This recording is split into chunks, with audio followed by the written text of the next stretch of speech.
Y el derecho que vamos a trabajar hoy es derechos de las personas con discapacidad, inclusión y accesibilidad universal. Y tenemos la suerte de contar con Sergio Medeman. Sergio es psicólogo de la Universidad Nacional de Rosario, Argentina, y psicoanalista. Es magíster en salud comunitaria de la Universidad de Liverpool de Inglaterra y especialista en desarrollo inclusivo. Se ha desempeñado como consultor de UNICEF, del Fondo de Población de las Naciones Unidas, UNFPA, la Organización Panamericana de la Salud, OPS, y en CEPAL en temas de salud, educación y participación social, especialmente de niños, adolescentes y jóvenes.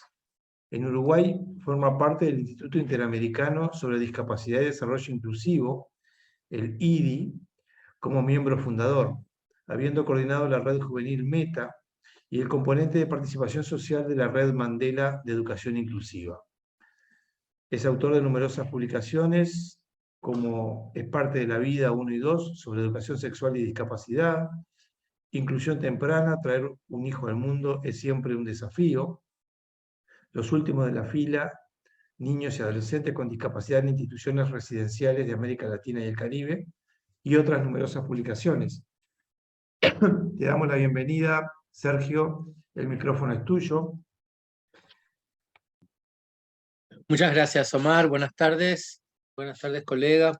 Muchas gracias al CLAI por la invitación. Venía como en un plan de abstinencia con las invitaciones a Zooms y cosas así, pero bueno, me pareció que valía la pena. Es un espacio con el que quizás estoy menos en contacto y eso también me motivaba. Me pasa que desde que ya hace muchos años que trabajo en el campo del desarrollo inclusivo o las estrategias de inclusión, especialmente de niños, adolescentes y jóvenes con discapacidad, y me pasa que en general aprendo como todo el tiempo. Entonces, también los ejercicios como este de interlocución con gente que por ahí tiene algún conocimiento o incluso algún desconocimiento de esta población en espacios diferentes a los que yo en general transito, me alimenta muchísimo. Así que bueno, es un tema con mucha complejidad que se podría abordar desde distintos lados. Es un tiempo como muy escaso, entonces como que el desafío es que lo podamos aprovechar.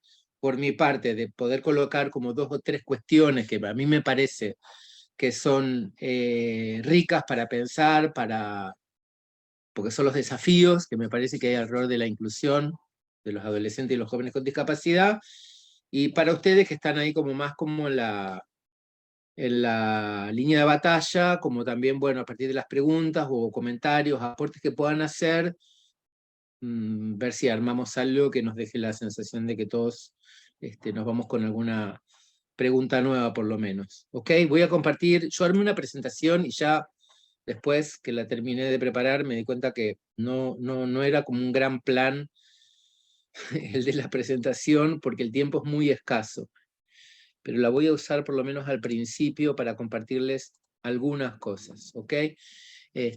A ver si lo puedo poner en pantalla completa sin dejar de verme a mí mismo. Sí, bárbaro. Yo, bueno, recorté por el lado de adolescencia con discapacidad, de los y las adolescentes con discapacidad, un desafío que está presente para cualquier adolescente, independientemente de la cuestión de la discapacidad, que es el desafío de crecer, y una pregunta que bueno, que tiene que ver con, para mí, con algo muy difícil de responder, o que no se respondería, por lo menos en general, sino que habría que tratar de responderlo lo más en particular que podamos, que es si es posible para un adolescente con discapacidad crecer con derechos y con autonomía, porque la cuestión de la autonomía es clave en cualquier biografía de un adolescente, es decir, la posibilidad justamente de poder valerse por sí mismo, o de poder encontrar que en sí mismo, digamos, tiene como las herramientas y el ánimo, el coraje también de tomar algunas decisiones, de empezar a exponerse como algunas cuestiones como por sí mismo, por sí misma, y de tomar decisiones. Quería arrancar como con una breve cita que la voy a leer porque para mí me parece como que nos coloca frente a algo que le da este contexto a ese desafío de crecer con autonomía para un adolescente con discapacidad. Me pasa que ahora me tapa, a ver si la puedo, perdón. Ok, después vuelvo a la pantalla completa. Es una cita de una autora británica que, bueno, que tiene una mirada como muy, digamos, desde las ciencias sociales en la cuestión de la discapacidad y en lo que ella llama la estética de la discapacidad o la estética de la diferencia, que es Jasmine Harris. Ella dice: los procesos de inclusión basados en la Convención sobre los Derechos de las Personas con Discapacidad, que es como la referencia, esa convención, que es una convención de derechos humanos, los procesos de inclusión basados en esa convención y en el enfoque de derechos humanos necesitan ser impulsados a partir de una fe fundamental. Y ahí les invito a cada uno y a cada una a que se pregunte si dispone de esa fe fundamental. Y dice así: la fe de que es posible reducir la discriminación por discapacidad si logramos fomentar interacciones entre personas con y sin discapacidad. O sea que ahí hay una clave, digamos, que la deconstrucción, digamos, de la idea de que las personas con discapacidad tienen que ir a una escuela especial, o tienen que ir a un espacio especial, o tienen que ser tratadas de una manera especial.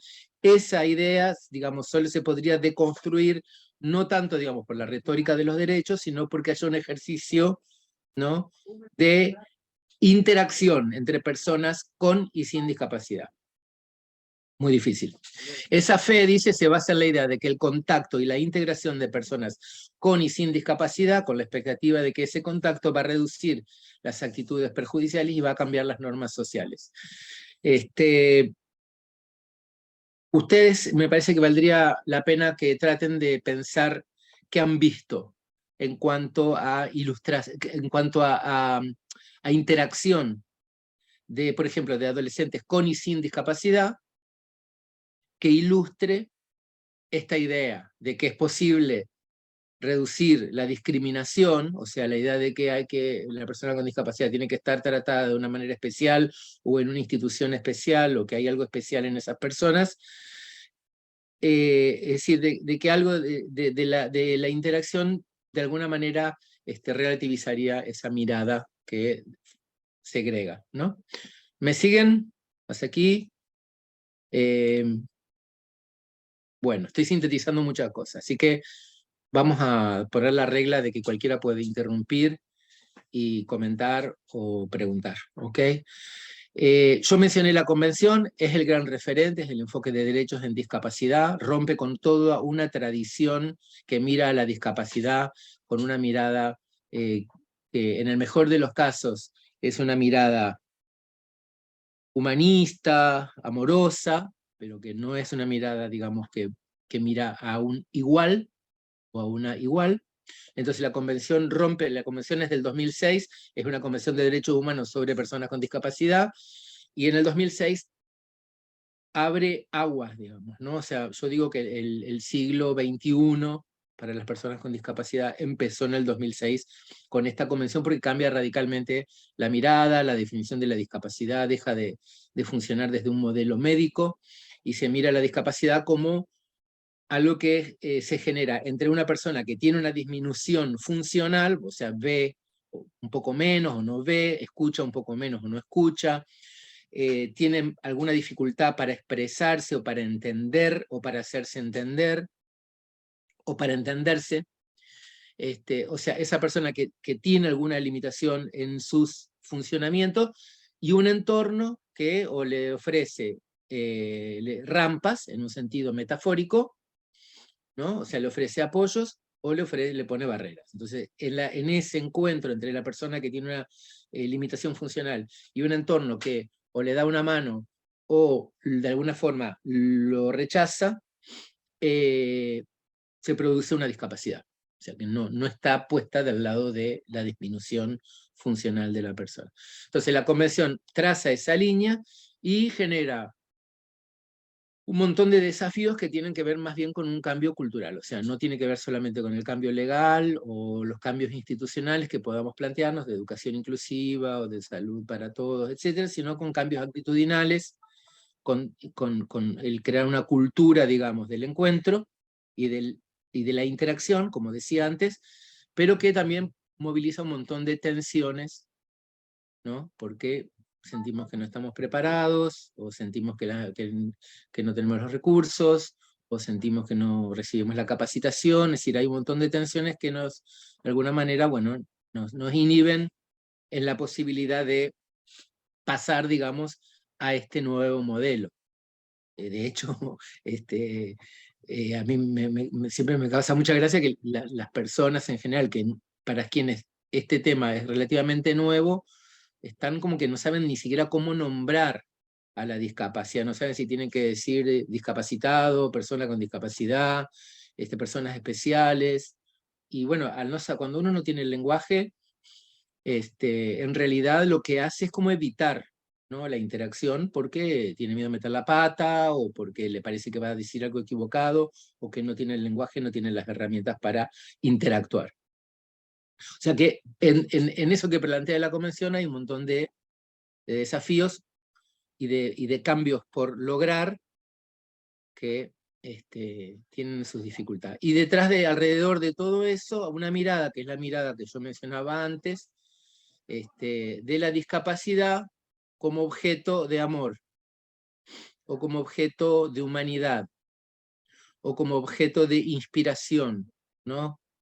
Todos estos memes los colecciono, así que si me quieren mandar, están por todos lados, son los memes que justamente refuerzan esta idea, digamos, ¿no?, generosa, amorosa, de la discapacidad o de las personas con discapacidad tomadas como objeto.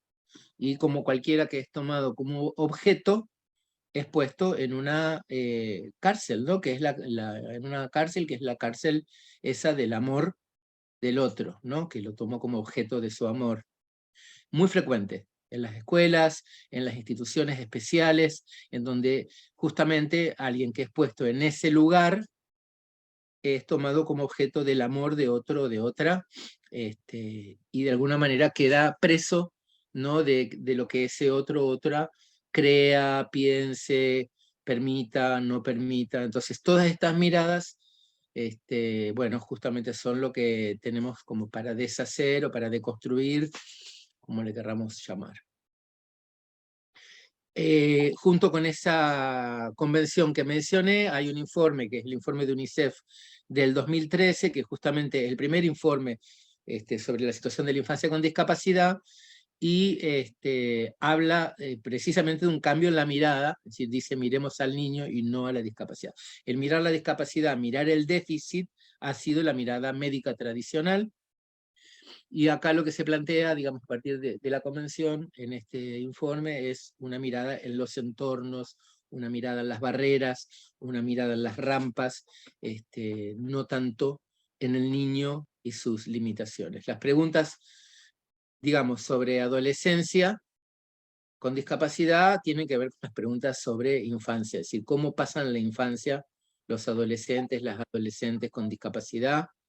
Yo junté aquí como un puñado de preguntas, con dónde crecen, con quién crecen, van a una escuela común, van a una escuela especial, pueden juntarse como cualquier niño, donde se juntan los niños y las niñas, o tienen que estar un poco aparte, qué se espera, ¿no? Todo lo de los que trabajan en el campo educativo conocerán lo del efecto Pigmalión, todo lo que ha trabajado Karina Kaplan en cuanto a las expectativas, qué se espera y cómo las expectativas de alguna manera condicionan el nivel de desarrollo, el nivel de aprendizaje, el nivel de desarrollo cognitivo.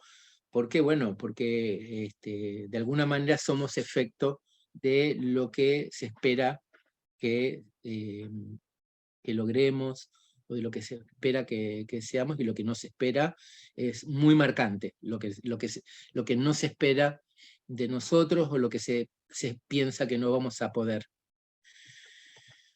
Toda la cuestión del cuidado y de toda la sobreprotección, que es muy frecuente en la infancia de los niños y las niñas con discapacidad, tanto la sobreprotección como el abandono, dependiendo de los contextos. Todo lo que marca muy fuerte para quienes trabajamos en el campo de la clínica y en contacto con las historias de vida, digamos, ¿no? De personas con discapacidad, todo lo que ha marcado las infancias en cuanto a terapias, rehabilitaciones y muy poco espacio para pasarla un poco mejor, poder jugar o poder disfrutar. Algunas cuestiones que tienen que ver con los desafíos de la adolescencia, que tienen que ver con la sexualidad y la autonomía, es decir, con qué recursos cuentan los adolescentes con discapacidad o se les ofrecen para desarrollar autonomía en la adolescencia, para tener acceso a la intimidad y la privacidad, que es lo primero que quieren los adolescentes, poder cerrar la puerta y salir con un poco del campo visual de sus familias, de sus padres, o sea, tener como algo un poquito para guardar, para esconder, para contar como un secreto. Toda la cuestión de la emergencia, digamos, del deseo, y en relación a eso todos los desafíos que plantea el cuerpo y la mirada de alguien con discapacidad en cuanto a qué herramientas tiene para construir una identidad y para organizar el deseo, sería. En ese sentido, ¿qué se les ofrece en cuanto a educación sexual? Yo siempre cuento que empezamos por ahí del 2016 con los primeros talleres de educación sexual en el IABA, acá en Montevideo. El IABA tenía en aquellos años un proyecto muy incipiente de inclusión de adolescentes sordos y sordas, que todavía ahora ya es un aspecto importante, digamos, en la vida del IABA. En aquellos momentos eran un par de aulas, más bien, que habían incluido adolescentes sordos. Hicimos unos talleres de educación sexual y lo primero que saltó es que ellos tenían una sola palabra en lengua de señas de Uruguay, que es esta palabra que estoy haciendo ahora. Esta palabra era la palabra que ellos tenían para decir hacer el amor, se dice así, en lengua de señas de Uruguay. En aquel momento, tener sexo se decía de la misma manera, ¿no? Así, de la misma seña. Hacer el amor y tener sexo, sabemos que pueden ser parecidos, pero en general nos gusta que no sean lo mismo, ¿no? Que poder saber cuando tuvimos sexo, cuando hicimos el amor. Cuando a alguien le hacían el sexo, independientemente de que quisiera, tenían la misma palabra. O sea, esta palabra en lengua de señas Uruguay en aquel momento quería decir tener sexo, hacer el amor o haber sido abusado o abusada, era la misma palabra. Entonces, fíjense que si yo tengo una sola palabra para esas tres experiencias, no puedo distinguir qué fue lo que viví. Y el poder distinguirlo, por eso tenemos tres, por eso podemos decir que hicimos el amor, o que tuvimos sexo, o que hay una situación de abuso sexual, porque tenemos las herramientas simbólicas para expresar una experiencia que es diferente. Si tengo una sola palabra o una sola herramienta simbólica, no puedo distinguir. Entonces, toda la cuestión del campo de la educación sexual en el terreno de la discapacidad tiene toda esa complejidad de la falta de herramientas simbólicas esenciales. Y a partir de ahí, una alta exposición, porque lo muestran todos los estudios, especialmente en adolescentes y muchachas con discapacidad intelectual, y en adolescentes y muchachas sordas, una alta exposición a la violencia, la manipulación y el abuso sexual, a partir de que, bueno, que la pregunta esa, digamos, que le hacemos a todos los niños y niñas, de qué van a hacer cuando sean grandes, es una pregunta que desafía mucho en el campo de la discapacidad, por eso la infantilización, por eso la idea, digamos, de que, y el trato que reciben muchas veces de niños o de niñas. Hace poquito en una actividad con una gente de Argentina me recordaban una película que quizás la han visto como yo, que se llama Anita, que es una película sobre el atentado a la AMIA, una película que ganó sus premios, una ficción, ¿no? O sea, toma el escenario del atentado a la AMIA en Buenos Aires y de una niña no es una niña, es una muchacha con síndrome de Down que queda media perdida después del atentado. Ella trabajaba o vivía por ahí y se pierde, pasa unos días en la calle. Es una muchacha de 17 años con síndrome de Down y que está vestida como una niña de 14 y que anda en la calle con 17 años vestida como una niña de 14. Y bueno, todo lo que le pasa.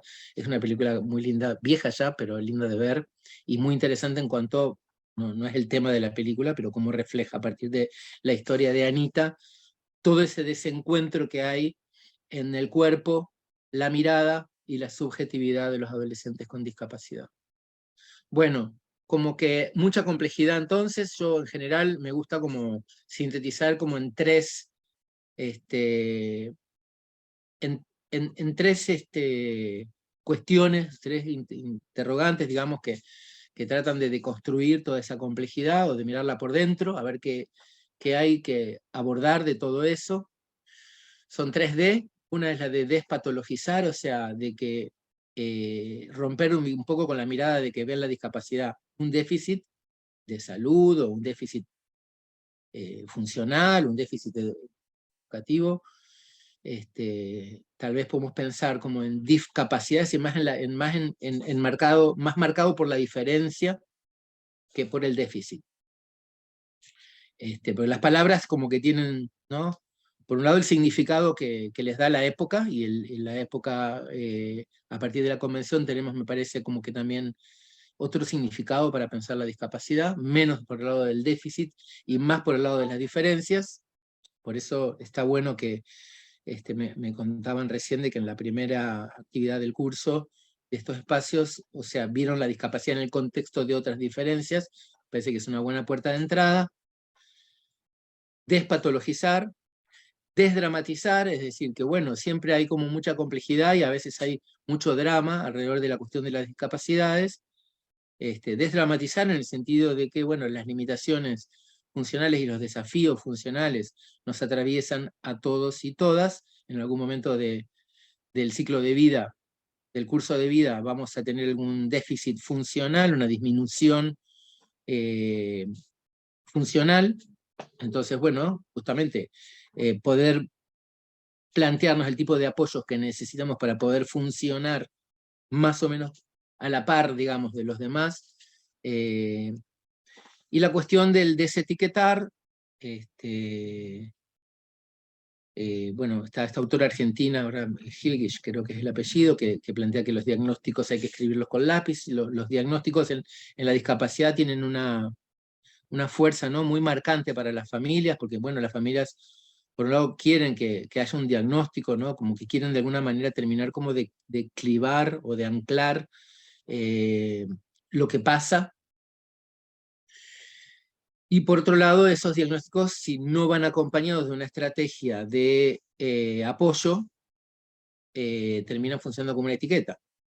Y el tema de las etiquetas, cuando uno va a la escuela, va a una escuela especial y te presentan y te presentan a un muchacho y te dicen, él es Asperger, ¿no? Como que la etiqueta termina siendo como realmente lo que representa a ese sujeto, ¿no? Más que su propio nombre. O él es Down, ¿no? O ella es Down. Cuando el momento en que eso se inscribe como una etiqueta, se inscribe como un nombre, bueno, borra el nombre propio. Al borrar eso, digamos, quienes trabajamos en el campo del psicoanálisis los vemos en las biografías, en las historias de vida. Si se borra el nombre propio, se borra toda la historia, digamos, familiar que fue causa de ese sujeto, ¿no? Entonces no es un borramiento cualquiera. Cuando se dice de alguien, él es Asperger, o él es Down, o ella es ciega. Bueno, yo creo que voy a parar acá. Porque estoy mirando el reloj. Tengo también los resultados de una... Bueno, les voy a mostrar, porque había preparado compartirles los resultados de una investigación que hicimos en el 2020, pero solo les voy a mostrar dos cosas de esta investigación, que es más larga y en otra oportunidad podemos retomarla. Hicimos comienzo de la pandemia en Uruguay, hicimos una encuesta autoadministrada a familias que tienen hijos adolescentes, o sea, habíamos dicho creo que era entre 13 y 23, adolescencia medio larga, si recuerdo bien el rango de edad, familias que tienen hijos de ese rango de edad con discapacidad, con distintas discapacidades. Mandamos ese cuestionario como a 300 y pico de familias que fueron a través de las redes de la Asociación Down del Uruguay, de la Unión Nacional de Ciegos, del CINDE, que es la institución que trabaja con la comunidad sorda. Nos ayudaron, mandamos la encuesta como a 300 familias que tienen adolescentes, hijas con discapacidad, y recibimos 106 respuestas. Estos que traía son los resultados de las 106 respuestas, ¿no? Esta es la distribución por edad y género. Yo acá no veo, permítanme. Sí. La torta de abajo muestra que más o menos era, cuando preguntamos por el género de su hijo o de hija, era más o menos parecido, aunque había una predominancia de familias que tienen hijas mujeres con discapacidad, hijas adolescentes mujeres con discapacidad. Perdón, voy a sacar la pantalla porque si no, no veo lo que están los títulos. Preguntábamos también sobre el género de quienes respondían, quiénes nos respondían a la encuesta. La encuesta llegaba a un correo, ¿no? Y contestaba una persona. Esto rompe los ojos, pero todos lo sabemos. El 96% de las respuestas eran mamás. O sea, podríamos quedarnos solo con esto. ¿Qué de estos hogares donde está la discapacidad y donde no están los papás? O no saben, no contestan, o no sabemos y no contestamos, los varones, los padres, en esta tarea, digamos, de cuidar y de estar presente y de ser la función paterna cuando hay una discapacidad. Porque siempre como que sabemos que los papás un poco nos borramos, pero parece que cuando hay una discapacidad es, bueno, o sea, muy difícil cambiar esto, ¿no? Porque si el 96% de quienes están a cargo de responder preguntas que tienen que ver con la sexualidad de sus hijos con discapacidad e hijas son las mamás, muy difícil como cambiar algo si no empiezo por cambiar un poco esa ecuación, digamos, de los cuidados, o de quién puede responder acerca de estos adolescentes, ¿no? Más o menos la distribución era, lo que está en rojo eran que tenían hijas e hijos con discapacidad intelectual, lo que está en violeta que tenían hijas e hijos con discapacidad motriz, lo que está en celeste que tenían hijas o hijos con discapacidad auditiva, lo que está en anaranjado que tenían hijas e hijos en digamos, lo que son los trastornos psicosociales o autistas. Bueno, este era más o menos el perfil de quienes nos contestaron. Y simplemente les voy a mostrar un par de cosas de las respuestas. Preguntábamos de quién era responsabilidad la ESI, o sea, de quién era responsabilidad, si de la escuela, de la familia o de ambas. El 60% nos decían que la familia era la responsable de la educación sexual.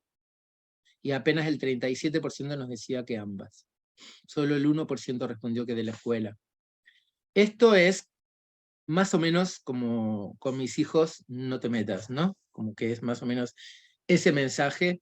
Es el 96% de estas mamás, porque son las mamás, responden que es de ellas esta responsabilidad y principalmente de ellas.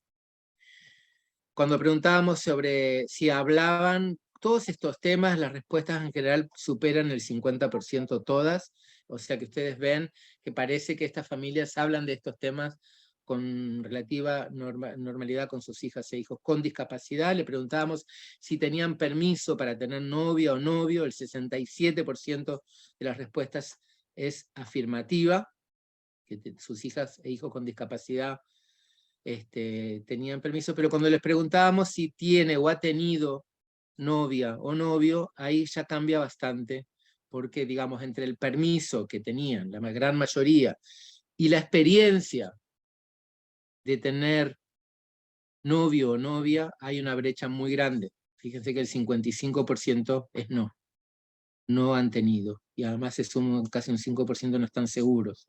Apenas, bueno, un 36% de sí. Es decir, la pregunta inicial sobre las cuestiones de autonomía tiene que ver con esto, con que tienen permiso para tener novia o novio, o por lo menos supuestamente las familias responden que sí, pero lo que no tienen, como es la posibilidad, aparece después en otra de las... Aquí, por ejemplo, cuando preguntábamos si tenían permiso para asistir solos y solas a lugares de esparcimiento, el 54% decía que no. O sea, que tenían permiso para tener novia, pero no para ir a buscarlo, ¿no? Es difícil tener permiso y no tener como la autonomía para poder circular en espacios en donde eso pase. La pregunta además, si han tenido, si han tenido novia o novio, cuando uno la desagrega por el tipo de discapacidad, fíjense cómo aumenta el rojo en la psicosocial. El 100% de estas mamás que tienen hijas o hijos con discapacidad psicosocial, o sea, trastornos del espectro autista o alguna discapacidad psicosocial, el 100% decían que sus hijas e hijos no habían tenido novio. Son hijas de 16, 17, 18, el 63% de los que tenían hijos con discapacidad motriz, el 61% de los que tenían discapacidad intelectual. Bueno, voy a parar acá porque si no, no vamos a tener como tiempo. Lo que quería era un poco como situar esto como un campo como atravesado por complejidades que tienen que ver con las familias, que tienen que ver con las instituciones, que tienen que ver con lo cultural, con la manera de mirar, con la manera de tratar, con las palabras que tenemos y las que no tenemos para interactuar.